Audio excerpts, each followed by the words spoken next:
আপনারা খুব শীঘ্রই এই তৃণমূল এনসিপি নামক যে দলটি নতুন দলটি গঠন হচ্ছে সেটার কমিটি এবং সেটার কার্যক্রম দেখতে পারবেন। সেখানে এনসিপির বিভিন্ন জেলার সবচেয়ে ত্যাগী সবচেয়ে যোগ্য যারা আছে তাদেরকে আপনারা এই দলে দেখতে পাবেন। আমরা খুব আশা নিয়ে খুব ভালোবাসা নিয়ে দেশকে ভালোবেসে আমরা এই এনসিপিটা করেছিলাম। আপনারা খুব শীঘ্রই এই তৃণমূল এনসিপি নামক যে দলটি নতুন দলটি গঠন হচ্ছে সেটার কমিটি এবং সেটার কার্যক্রম দেখতে পারবেন।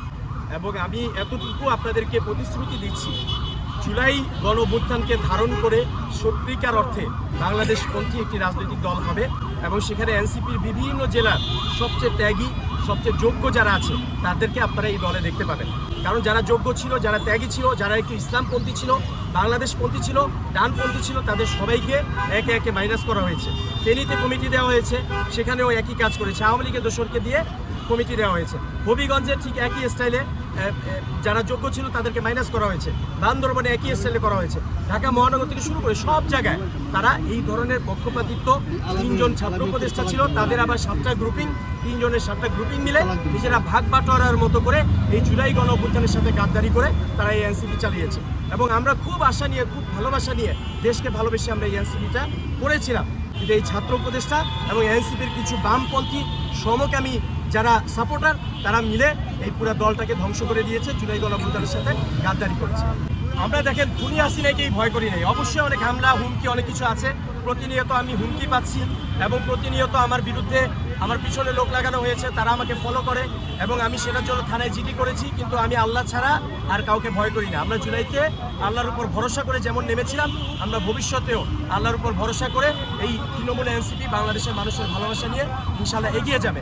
আরেকটি কথা আপনাদের মাধ্যমে বলে দিতে চাই, এনসিপির যে আক্তার হোসেন, তিনি নিজেই ঘোষণা করেছিলেন একজন সমকামী সাপোর্টার, তার নাম ছিল মুনতাসির রহমান।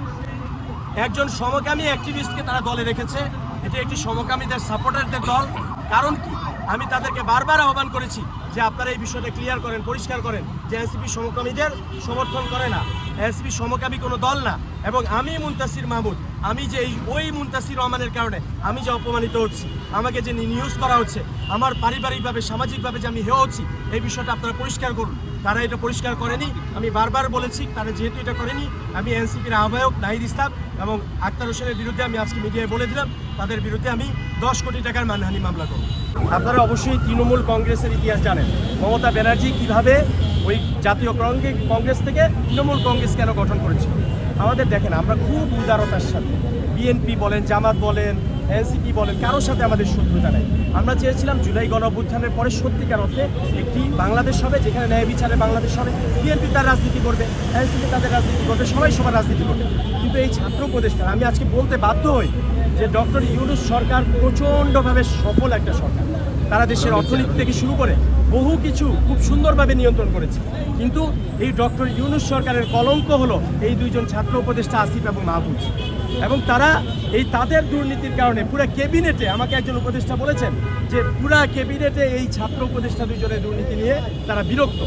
এবং তাদের এই জুলাইয়ের সাথে গাদ্দারি, অন্যায়, এই যে বিএনপির ইশফাক হোসেনের সাথে যেই রকম নোংরামি এই আসিফ মাহমুদ করেছে, এক গ্রুপকে, বিএনপির এক গ্রুপকে মাইনাস করেছে, আরেক গ্রুপকে কাজ দিয়েছে, টাকা পয়সা দিয়েছে।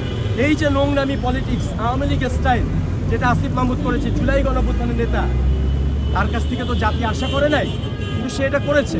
ক্ষমতা মনে হয় এমন একটা জায়গা, এমন একটা বিষয় যেটা পাইলেই মনে হয় সবাই এরকম লোভী হয়ে যায় এবং দুর্নীতিতে লিপ্ত হয়ে যায়।